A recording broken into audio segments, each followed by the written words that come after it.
Good morning, good afternoon. We're at midday.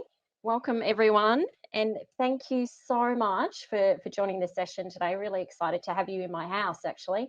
For those of you that are in lockdown, hang in there. We're all here in it together, and we're here to support each other. So big shout out to anyone who is in lockdown.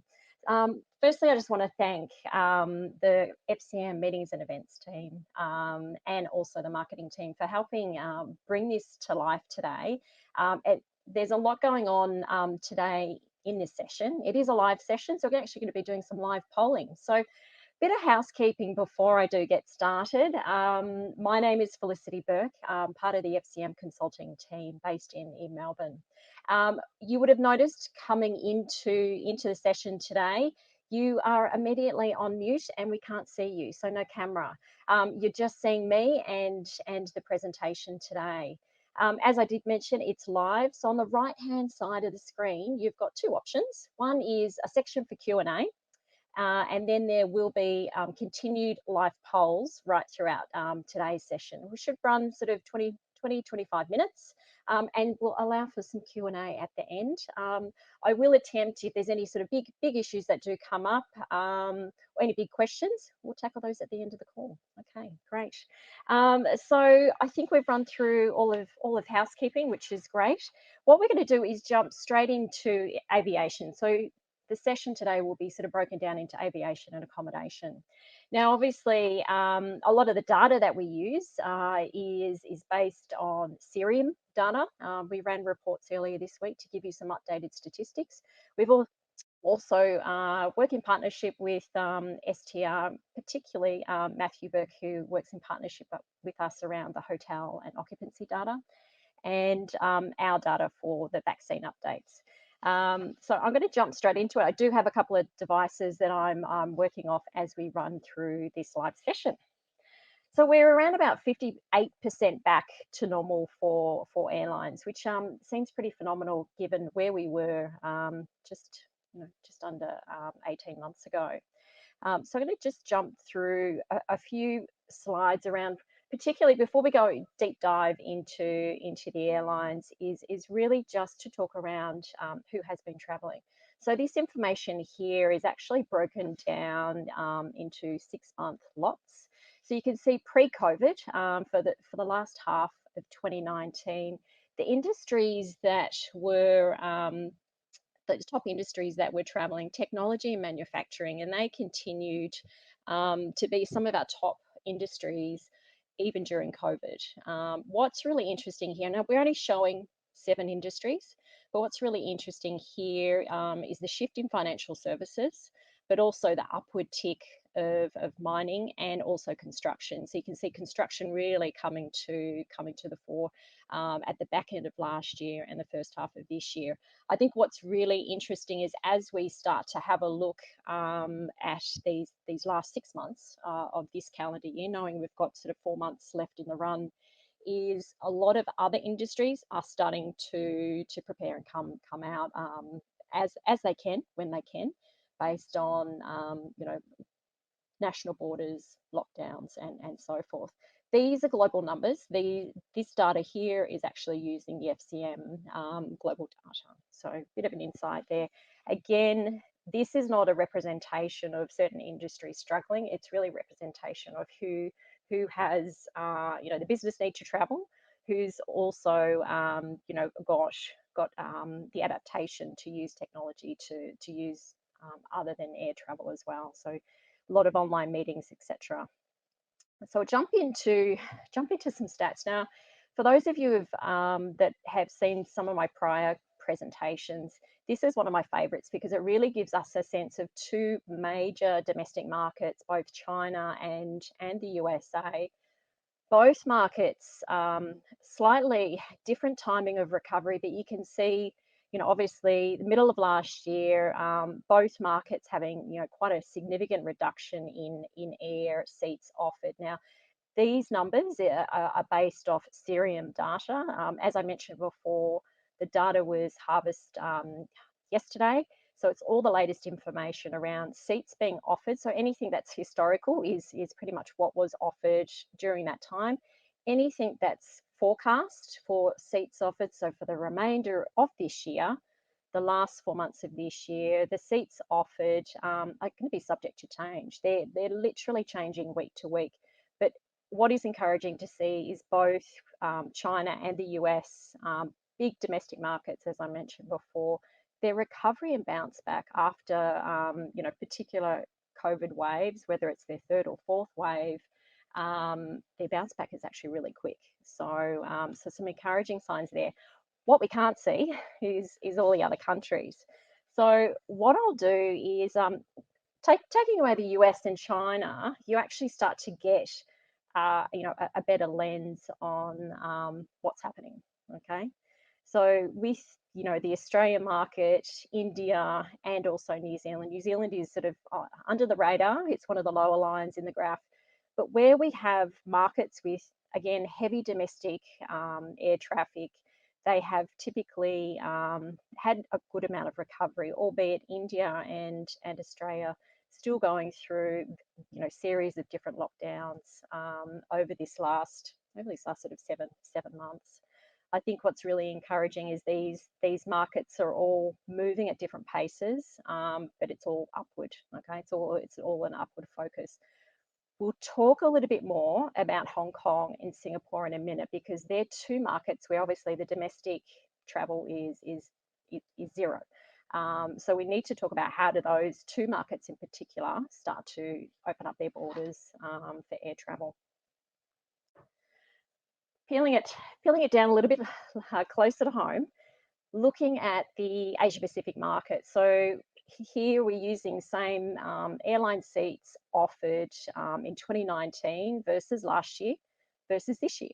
The data being run this week, the last 4 months of this year, are all subject to change in the number of seats being offered. But you can see here the rate of recovery market by market across the APAC region. China has, in all reports that we're seeing, is China are pretty much back to normal, which is great. Obviously, markets such as Australia and Malaysia, Singapore, a lot of these markets are really needing the international borders to open up for the air travel to expand that little bit more. Now, when we released this most recent report, the Q2 report, our Q3 forecast was a little bit higher than what it is actually now trading. So we were going to see a 15% increase in seats offered during Q3. That's actually now reduced down to only a 7% seat growth. Now, it's still growth, which is actually really, really encouraging. Obviously, the Australian market is a significant, has made a significant impact to seat growth in Asia Pacific due to the current lockdowns. Okay, but I think some really good signs of recovery, albeit it's very, very bumpy across several of these markets. Okay. Another way to look at all of this information, and I'm just going to sort of pause for a minute, is there is so much information in the market at the moment. Everything from airlines to government borders to vaccines. There's so much information, and I myself, working with the FCM SWAT team with Mel Alfs, we're constantly reading, getting communication around what is happening. And I find this particular site, Our World in Data, this particular website is fantastic to get the latest, details around, vaccine rollout. Again, I'm going to call out Singapore is obviously leading the way in the region with the number of vaccines that are being rolled out, either fully vaccinated or people who are still only with one vaccination. But overall, they've had a significant uptake of the vaccine, which is really good. Singapore, Malaysia, Hong Kong, 3 markets that are, absolutely working hard to try and open up their borders. So I guess when we look at air travel, there's a ceiling in which we can all work to. And the ceiling that we're working towards is obviously vaccinations across each of the key markets. So I've just listed here those the percentage population of people who have been vaccinated. The number of aviation seats that are currently on offer for the full calendar year 2021 versus 2019. And then that last column here is really looking at how big is the domestic market.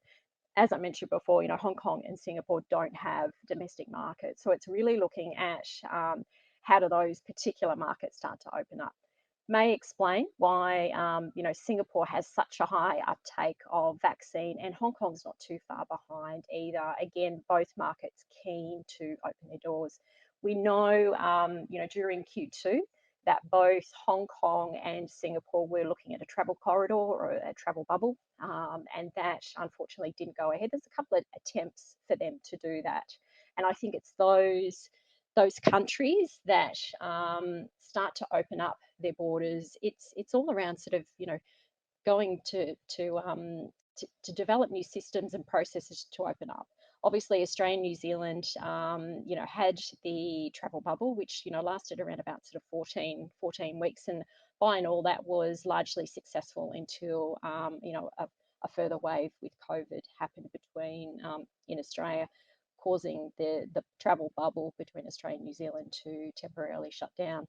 But I think when we look at the US, when we look at Canada, when we look at the UK, three markets that are opening their borders to travellers who are fully vaccinated, providing different protocols and so forth. This is what we're going to start to see in the Asia Pacific region. We're watching the other markets around the world, and we'll all learn some new practices, and hopefully, fingers crossed, we start to open up towards the end of this year.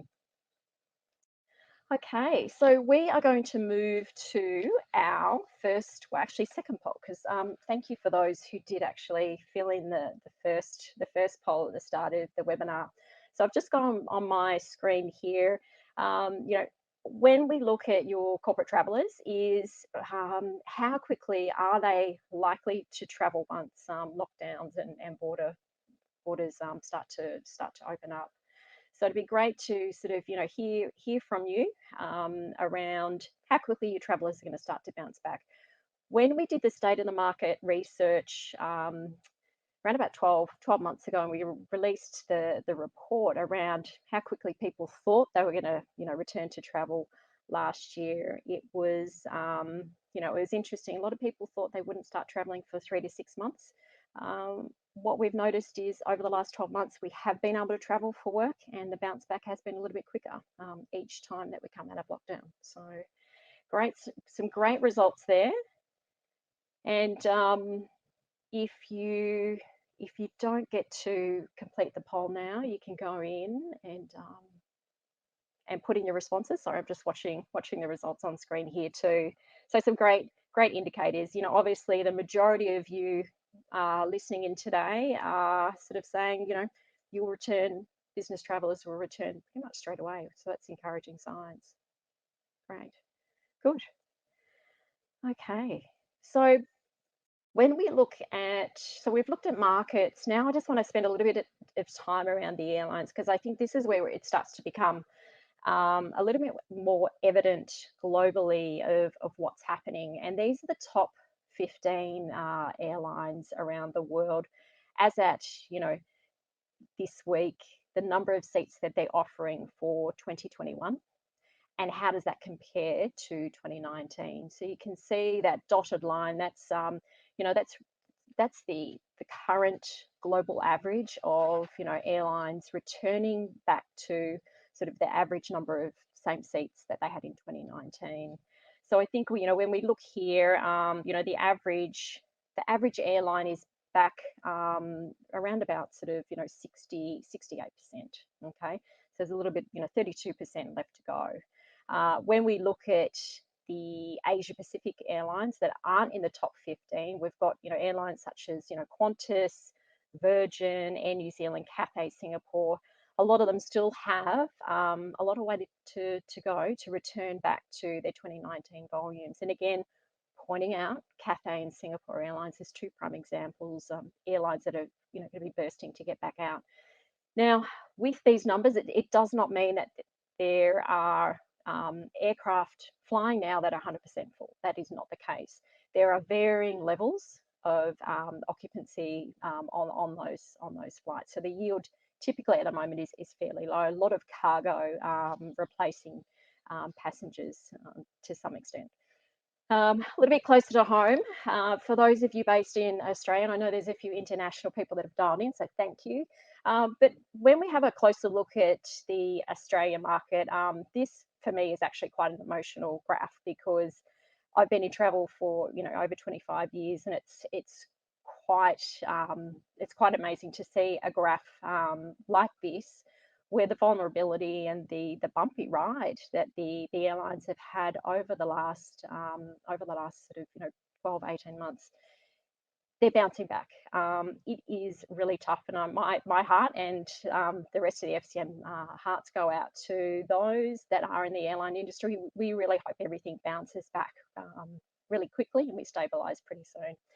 Based on the Australian targets, hopefully we are not too far. And, by November, if we're 70, 80% fully vaccinated, it would be great to see. But you can see here just how quickly the airlines have responded to lockdowns. And the current one that we're in now, this sort of July, August period, quite a significant drop. We then move into the city pairs. Obviously Melbourne, Sydney, as a city pair globally, it's ranked anywhere from the top 3 or 4 as the top busiest city pairs globally. It is a very turbulent time, but this gives you a greater sense of not just looking at Australia as one market. It is also now having a look at these individual city pairs to sort of see where some performance is holding to some extent, but also how quickly the recovery is. Okay, so again, we look at these last 4 months, and you can see markets such as Coolangatta, Sydney, some of these city pairs for the last 4 months of this year. Hopefully it's the leisure and then eventually the corporates that are traveling again. These numbers are going to change towards the end of this year, and we will give you updates as those numbers change.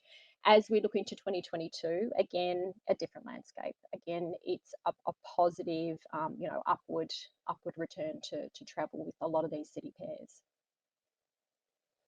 Okay, so our next poll,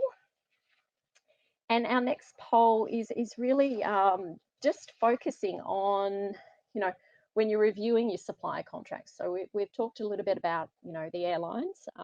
Next one is, I'll take you through a little bit around the accommodation side of things, is, what are some of the, most important requirements in looking at your suppliers. So if you have a scroll through in the poll, there's a couple of different options, and once you start to trigger those, we'll start to see some results on screen. I know health and hygiene is right up there from a supplier perspective. Some customers are looking at their forecast spend for next year and a little bit unsure as to where they will be spending. And we can start to see some results coming in now. Obviously, flexibility with cancellation, and I think that goes with our leisure holidays coming towards the end of this year, and then also corporate travel as well. So flexibility, health and hygiene, pricing. Okay, so some good and interesting stats there. Support services in emergency, and I think that's how quickly we see some lockdowns occur here in Australia, but also in other markets, is ensuring that you've got adequate support services to get you moving again, and also to keep you informed.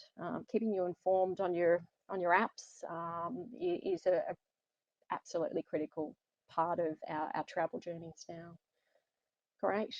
Okay, so what we'll do is I now just want to pause. So we've kind of wrapped up aviation, and I think out of all the statistics that we get to see, the aviation seats being offered, it gives us a really good indication of what's happened travel-wise.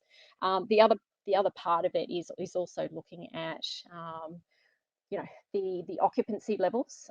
That's where we use, a great amount of information that comes through from STR, looking at the occupancy levels at a city and also property level gives us an idea of the supply and demand across these markets. As I've explained before, it is markets such as Singapore and Hong Kong who rely heavily on inbound travellers, both leisure and corporate. And it is these two markets where room rates are quite low. They're not rock bottom. So we're not seeing horrendous price wars with hotels in some of these Asia markets purely because there's a rate hold. The hoteliers are, they do need to operate their hotels, cover their costs and so forth. That said, there are some cities here on the screen that are considerably lower in room rate than they've previously been. So I think there's some significant savings if you are a corporate travelling locally or domestically in some of these markets. There are some great rates, but a lot of hotels, a lot of key cities are on rate hold. Okay. Now, in markets such as Indonesia, we're seeing borders closed. No one can be travelling in, and so rates there are also in a bit of a rate hold pattern. When we look at Australia and New Zealand, a little bit different, and I mentioned before how the Australian market, quite a significant, domestic market. We've seen over this last 6 months, working with Rachel, Olivia and Hayley in the team here is, we've seen some significant movement in the regional cities. We've seen, room rates of, $50 and $80 higher than we've ever seen before in these regional locations because the demand is so high. And it's a combination of corporate traveling into regional locations more than they've done before, but also leisure travel, people staying within their state and, venturing out using, their car or car hire to get out to some of these regional locations for a bit of a vacation. So the regional locations across Australia, when not in lockdown, the rates are considerably strong. Whereas in city centres such as Sydney and Melbourne, we're seeing some of the lowest rates we've seen in quite some time. That said, in Melbourne in particular, there are a lot of new hotels that have come online, and there is a level of costs that are needing to be recovered, and so the rates in Melbourne are relatively stronger than we would have originally forecast. When it comes to New Zealand, obviously significant quarantining happening in the Auckland hotel properties, but by and large, again, a relatively strong market considering the low volume of internationals coming in. When we look at rates, and this is one of the top conversations the team and myself are having with customers at the moment regarding hotels is, what is the best rate and what is the best rate configuration for a corporate program. And we released a report last year, and we're just actually about to release another one looking at the fixed rates of the average corporate hotel program for this year and next year, and then balancing it against the discount off bar, a hotel bar rate being the best available rate. So this report is going to be updated. We'll release that shortly and share it with you all. But essentially, hotels are offering a choice of fixed rates, fixed negotiated rates for client hotel programs, and they're also offering discount off bar. Not many corporates are sure what to do. Should they take a discount off bar? We're analysing each individual customer based on their trends and volumes for the year ahead and giving some recommendations. Typically, you've just got to remember if it's a discount off bar rate or a discount off bar that you're being offered from a hotel, is you need to just make sure that those city locations aren't going to be future high demand locations. But we'll share some more information around that. So the next poll for everyone to participate in is really just, looking at what are the priorities for next year, even just to try and forecast what your travel spend is going to be next year is going to be pretty tricky for some of you. But what we're after is just recognizing health and safety is one of the number one areas of focus in a category plan for the procurement managers that we work with. What are some of the other core focus areas that you've got in your travel program? We'd love to sort of get a sense of what you're focusing on. We know, this time last year we asked the exact same question, and health and hygiene was number one. Then travel approvals and travel policy, they were right up there. We think a sense of that has, a large portion of that has shifted around. Everyone's still very much focused on policy, but now it's incorporating environmental and social governance, and how do we weave that into the travel policy? How do we make sure that your travelers are traveling with purpose? Great. So some of the results coming in now showing the risk management strategy of the business is right up there. Travel approvals is still up there as well. Travel budgets, yeah, that's going to actually be a really interesting one. We'll talk about that just at the end of the presentation. And environmental, social, and governance. Working with Scott Reddy and Andy Stark on some areas around environmental and social governance. There's a lot of interesting things we can start to bring more into some of the travel programs. Great reporting. But it seems to be, the continuation of risk management strategy. And I think it's definitely a different landscape as we start to move forward. So that's great. Thanks, everyone.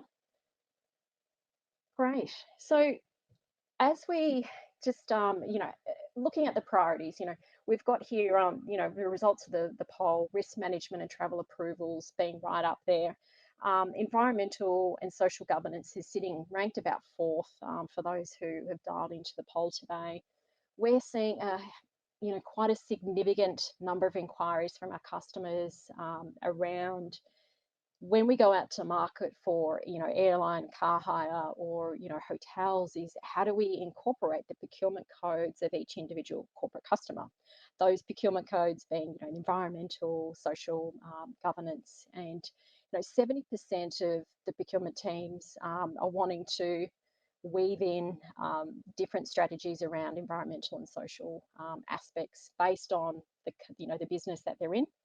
87% of travellers want to travel sustainably, so they'll typically want to search and see the environmental flags and tags in the online booking tool, and then make their choices around hotels in that regard, and also airlines.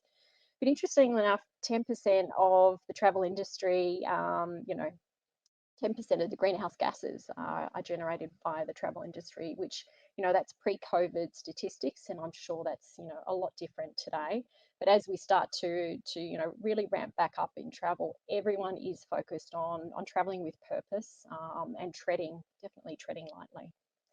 So we're doing a lot of work in that space, and there'll be some more information to come out.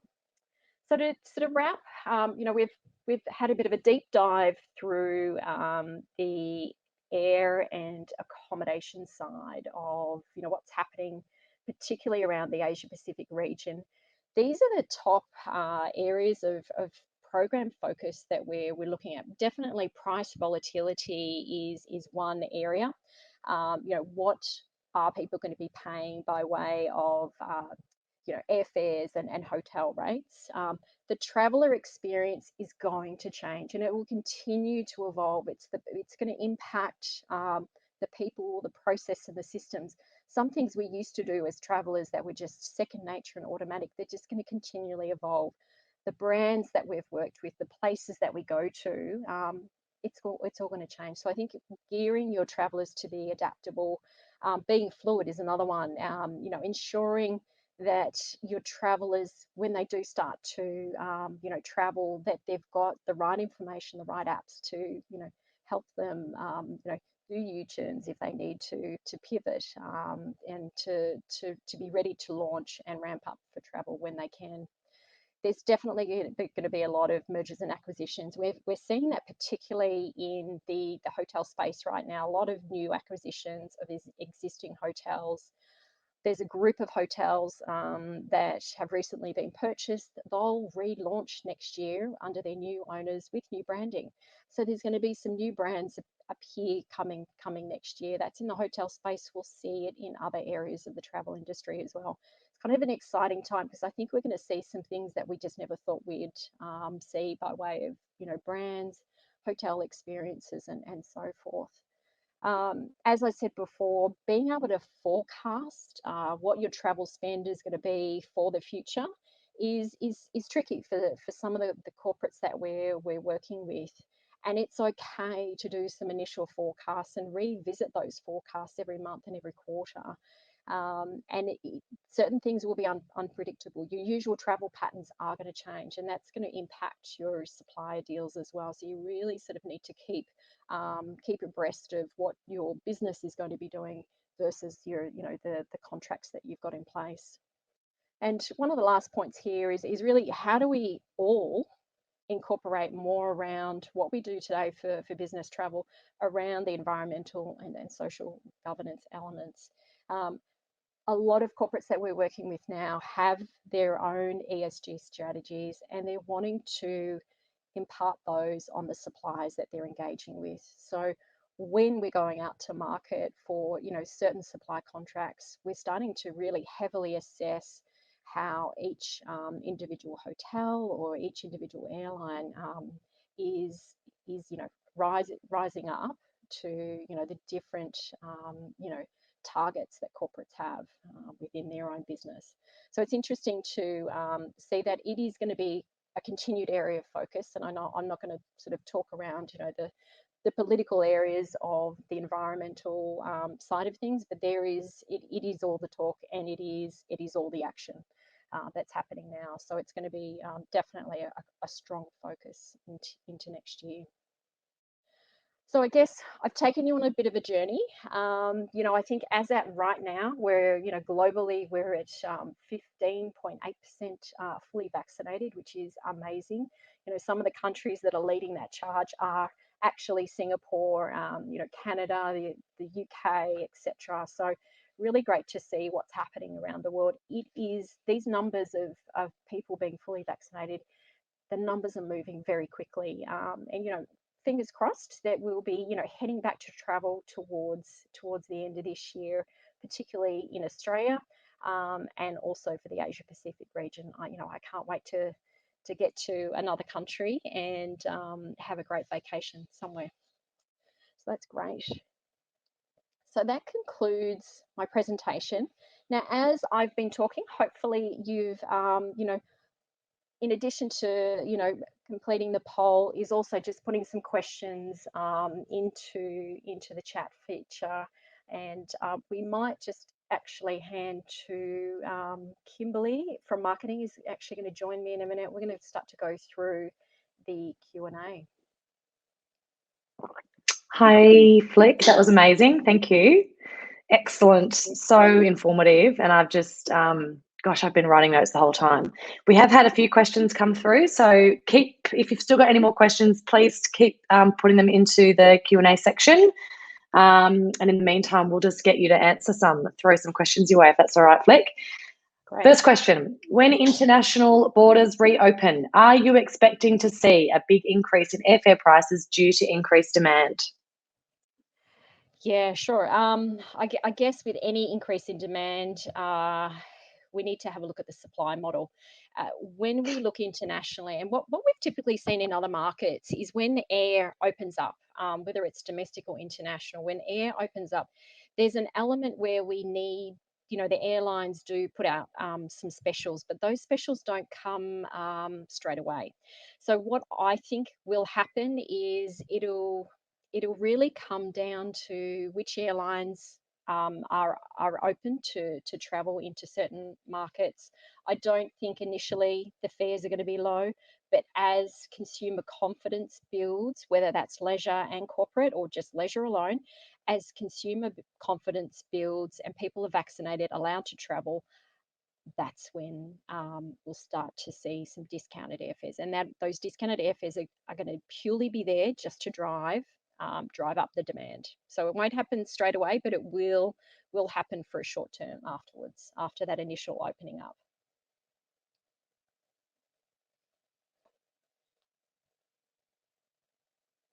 For international travel.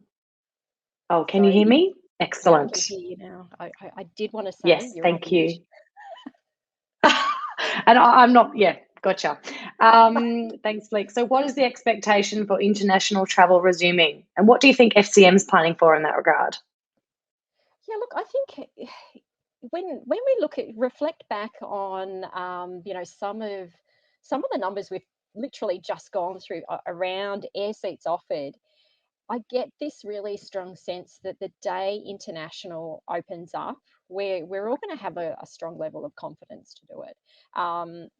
By I would say towards the end of this year we'll be there'll be lots of travelers keen and ready to go. So I would suspect we're all going to be ready to go. We're going to look at what are the locations that we are traveling to. Are they considered safe? Are the borders open and those things? I know FCM are working with Mal and people like Renos and the finance teams is seeing everyone's watching what's going on, particularly around the northern hemisphere. Those borders are opening up for international, and we're going to be able to watch those markets opening up and learning some lessons there. FCM are ready. We're paused to be ready and ready to take those bookings. So hopefully that answers that one. Excellent. So given the volatility in the market, what are you basing your forecasts on? You know what? I've been in travel 25 years, and I could forecast and estimate pretty much to the point zero of and have strong accuracy. This time around, coming out of COVID, it is so bumpy, and it's something I actually wrote in one of the last pages of the State of the Market report last year. Is this ride out is going to be bumpy, and so I forecasted that, and that has actually been the case. We are lucky enough here in Australia to see other markets open up, and so we're from an FCM and Flight Centre perspective, watching different markets and learning as they go. So it's we need to have flexibility in the way that we purchase travel. We need to have that support. We need to be continually informed as we start to travel. So there's some things around that.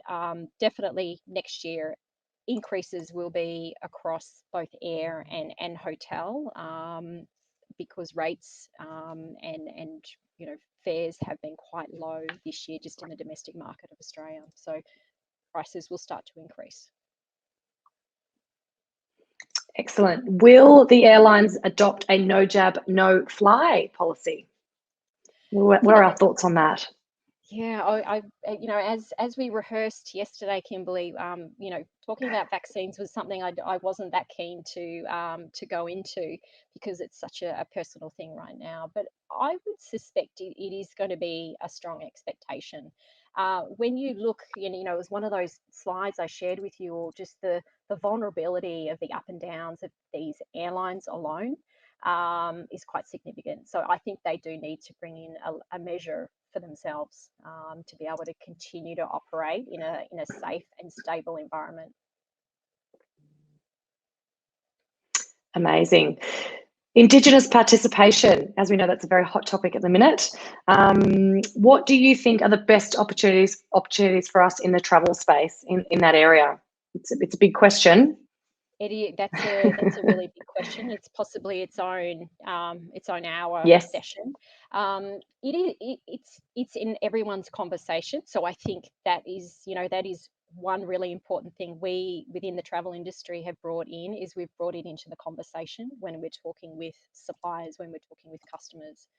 The next is looking at how do we ensure that the opportunity for involvement and there's lots of areas that we can be involved in the Indigenous side of things, is making sure that those doors are open, and that we work with the different communities and different suppliers to actually think differently and create new opportunities. And I think that is, if something we've all taken away from this last 12 months, is not always the same rules to be carried forward. And I think with the Indigenous side, there is definitely some innovation and creativity that we can continue to bring into the industry. But first and foremost is bringing it into the conversation, and we have done that.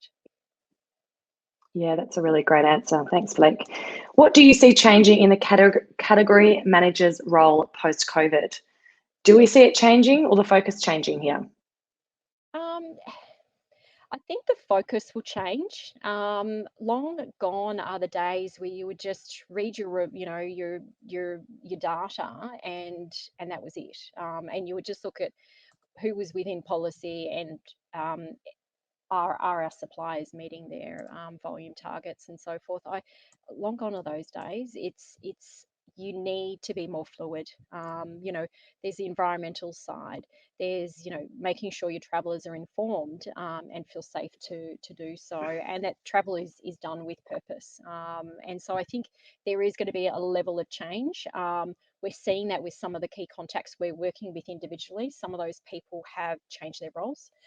Some of them are looking after different categories in combination with travel. So I think there's definitely going to be a different walk and talk next year, and it's going to be beyond just what was usually in a travel category plan. It's now the environmental side and very much the traveller journey, and traveller journey and wellbeing.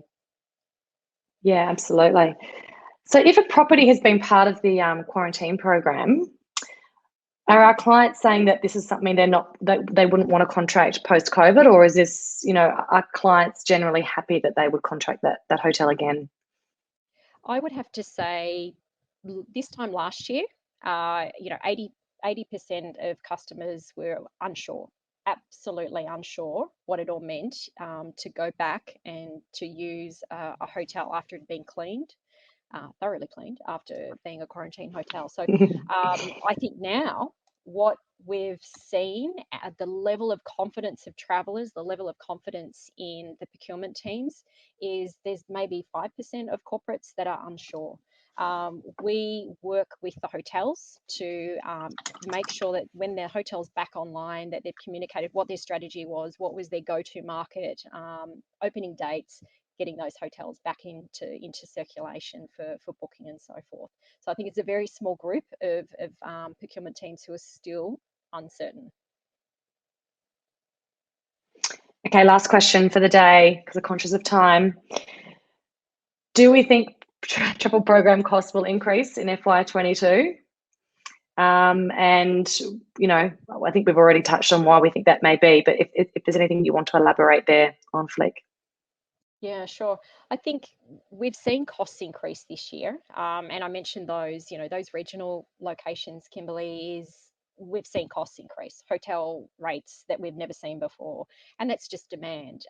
It's the additional touch points that those properties are now and those locations are having to address. We will see costs rise, but travel still needs to be affordable. So it will be a gradual increase. Travel needs to be affordable so business can continue to grow and get back on the road again. So there will be this balancing effect, definitely. What I think will be really interesting is as international borders open up, is where that domestic, our domestic market needs to open up for leisure. And those dynamics again, that's going to be another, inbound tourists coming in. That's going to be another level of fun for next year, I think. Fantastic. Well, that's all the questions we have today. Amazing. Great. Thanks, Blake. I'll get you to summarise. Great. Well, finally, I just want to say thank you to everyone. We have gone through a huge amount of content today. This, as I mentioned before, the session's being recorded, and you'll get a copy of the recording plus the presentation pack. Just remember that FCM and all the other corporate brands that Illuminate is back on for this year. The event's being held on October the 21st, so not too far away. The registrations are coming out next week, so look out for those details. Pretty much anyone who's interested in that corporate side of Flight Centre, get involved, participate, go online and be part of Illuminate absolutely amazing to have this come up again. So thanks everyone, and we will be in touch soon. Stay safe.